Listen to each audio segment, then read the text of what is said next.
Welcome back to the after sermon, where we have a chance to sit down with our communicators for the weekend. And this week's communicator is Eric Parks. Yay. Thanks so much for coming up here right after your sermon. Really appreciate it. Glad to be here. Awesome. Okay, so we're talking about joy. Yeah. Happy joy. Yeah. But give us a little breakdown about why joy, and then I've got a couple questions for you. Well, because it's tied to Advent, it becomes one of those words that gets thrown around a lot at Christmas, right? So we talk, you're going to see it on buildings and lights everywhere. And I just got to thinking about how does joy actually work?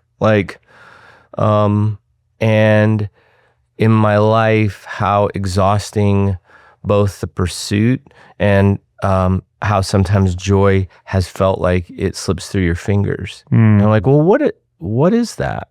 Why is it that joy seems temporary, And I don't think that is what Jesus had in mind. And I certainly don't think that's what Advent and the Christmas season represents. And so a lot of what, we explored in the talk is how do you move from what I would even phrase, I didn't say this during the message, but circumstantial joy to something that's deep-seated, like a strong sense of well-being that, hey, it's going to be okay. Like if you define joy as this sense of well-being, this sense like everything's going to be okay, it can't be rooted in a circumstance because things change. This is the reality of the world that we live in, and it's how life works. It's like the day before everything was fine, and then something happens and everything isn't. So where do we ground ourselves in to find something that sort of rises above circumstances? Well, I think you said something just a second ago. It's exhausting. We have this mentality of manufacturing joy. And I love that you brought math into it, though I am no mathematician. Boop, beep, boop, boop. I think it's interesting that we really can create this formulaic joy that just evaporates, I think is what the term you used in your message, which, for those of us that have kids, parenting is kind of this constant reminder to your children of, hey, buddy, joy, being happy, finding fulfillment in life is not about the thing that's next or the thing you're wanting or the friend that you hope is your best friend. It's not about that. That's so key. And this is a bit of a tangent, but I think that's what this is for. I've thought a lot about, I've been digging through a book, Anxious Generation. Why is it that anxiety seems to be it's an epidemic? We can all agree, anxiety, but even generationally. And I think there was a shift, probably about the time that I was growing up, where it used to be, your happiness, or what parents would teach their kids, was usually grounded in finding a career, that fulfillment. It was about purpose. And then something shifted.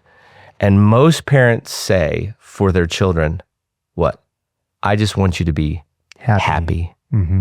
What does that mean? Think about it for a second.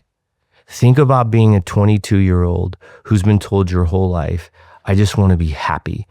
And you start to begin to build your whole life for the pursuit of this thing that almost feels like sand moving through your hand. Of course you would be anxious. Absolutely. Because you're like, well, I think the primary goal of my life is to be happy. And so then you have to sort out an equation, and that's where the equation comes in. So I guess maybe happiness is my plan, build a plan, I'll have a time on how it's going to work, and I have a specific outcome. Yeah. Okay, if your whole life you've been told it's the pursuit of happiness, and that equation doesn't work, because guess what? It doesn't. Here's why. Because you're alive. The reality is, if you want to see a plan fail, make one. Because that's how most of life works. And I just got to thinking about how do we begin to reframe life in a way that is actually helpful? What does Scripture say? What does the Bible teach us? And I think there's something deeper at play. And look, I'm not trying to minimize pain and disruption, because goodness, I've walked through it and it is no fun, and those feelings are real, and we're not talking about forced positivity. Yeah. What I am saying is that there is a different equation. Like, if following Jesus becomes the way that one chooses to live, there is a different equation, and it is not based on circumstances. And there is a freedom in that, because if I really do believe that God is up to something with my life, that He has a purpose for me, that He will fulfill it in His time, that this is really about Him, that this is His story that I get to participate in, not me as the center of it, well, then everything changes, right? Because there is an author who's writing a story, and he throughout this book illustrates time and time again how it works. And oftentimes in the moment, these things don't feel like our plan. They feel disruptive, and they are.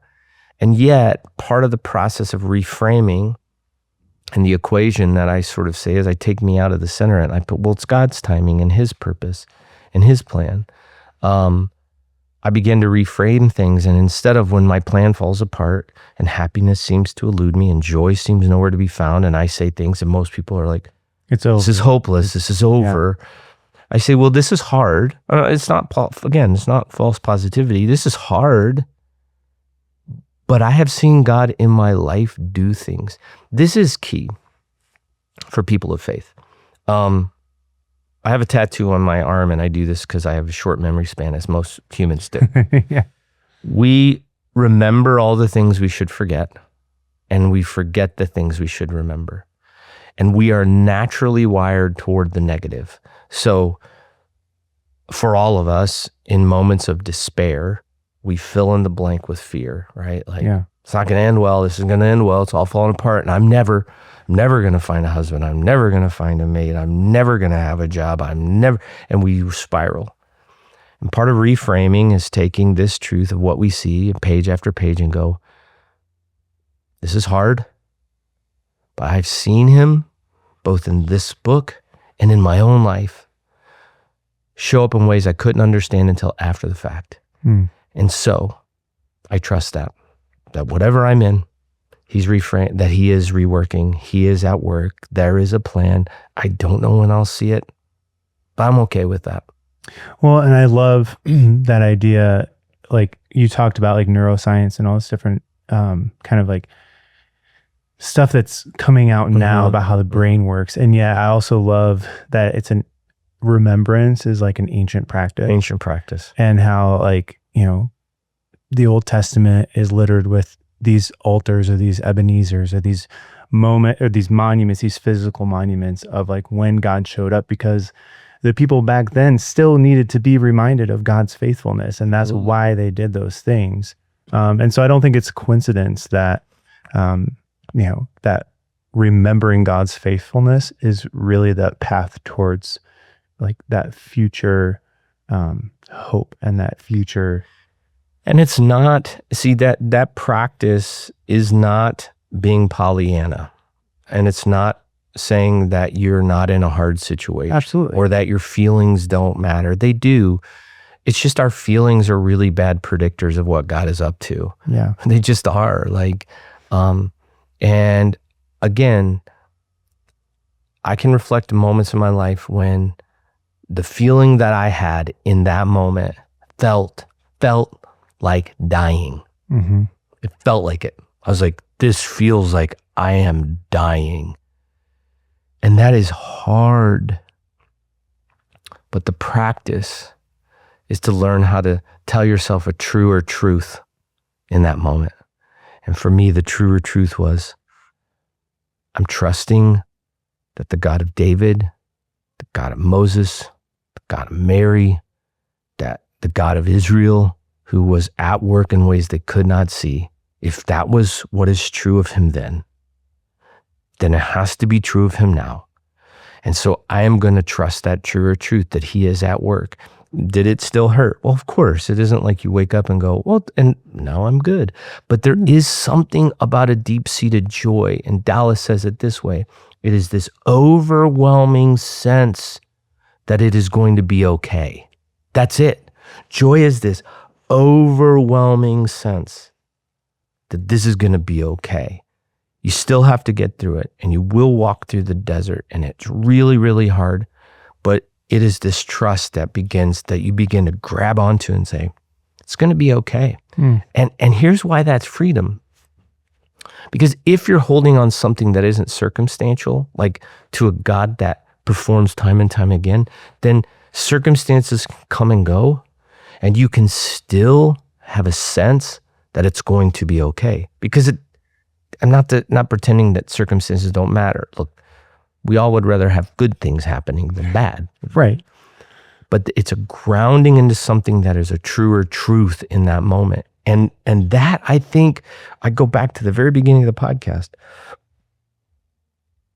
I think if more and more of us were grounded in that, instead of this ambiguous pursue happiness, I do think that it does something to us and in us, grabbing onto a truer truth about God and what he's up to, and beginning to believe, not just based on, definitely based on this, but even in our own lives, the practice of remembrance. This is a practice, a formation practice. And I'm telling you, it has the ability to change everything.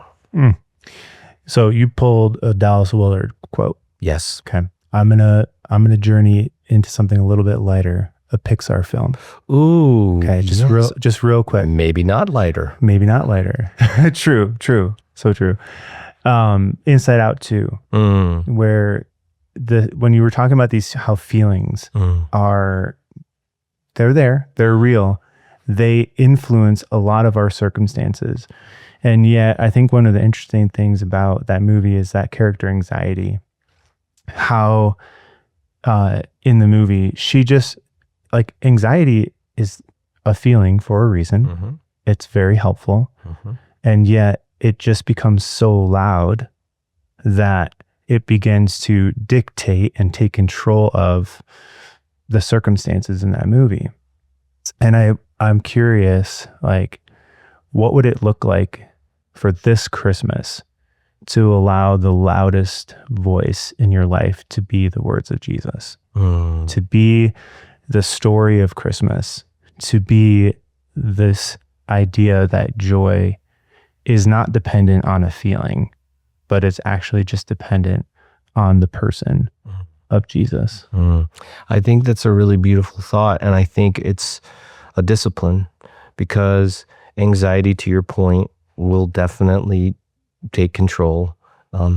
Dallas says that feelings will, if not given something else to do, will take over. Yeah. And so I think the redirection towards a truer truth, a redirection of filling our minds and our hearts, as the Apostle Paul said, with what is soever things are true and good and righteous, faithful.